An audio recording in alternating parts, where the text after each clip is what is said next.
तर आज आपण सर्वांच्या आवडीचा साबुदाणा वडा कसा करायचा तेच बघणार आहोत।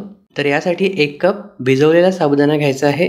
साबुदाणा भिजवताना 2 ते 3 वेळा स्वच्छ धुवून घ्यायचा। धुतल्यानंतर साबुदाणा बुडेल एवढंच पाणी घालून झाकण ठेवून रात्रभर भिजवून घ्यायचा। तर भिजल्यानंतर हा 2 कप साबुदाणा आहे। यामध्ये 3 ते 4 मोठ्या आकाराचे बटाटे कुस्करून घालायचे आहे। बटाटे जे आहे अगोदरच उकळून घ्यायचे, पूर्णपणे गार करून घ्यायचे आणि त्यानंतर इथे आपल्याला वापरायचे आहेत।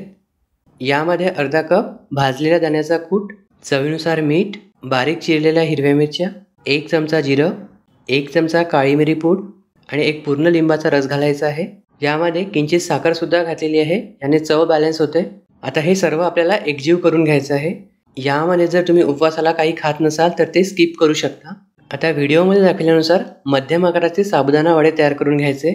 वडे तळण्याकरिता तेल चांगल्यापैकी गरम करून घ्यायचं आणि गरम तेलामध्येच वडे सोडून घ्यायचे आहेत आणि गॅसचा फ्लेम मीडियम ठेवून मीडियम फ्लेमवर तळून काढायचे। मस्त असा गोल्डन ब्राऊन रंग येईपर्यंत तळून घ्यायचे। सोबत हिरव्या मिरच्या सुद्धा तळून घ्यायच्या। तर गरमागरम साबुदाणा वडा तयार आहे। हा जो साबुदाणा वडा आहे गोड दही आणि हिरव्या मिरची बरोबर 1 नंबर लागतो। व्हिडिओ कसा वाटला कमेंट्समध्ये सांगाल आणि आवडल्यास लाईक करायला विसरू नका।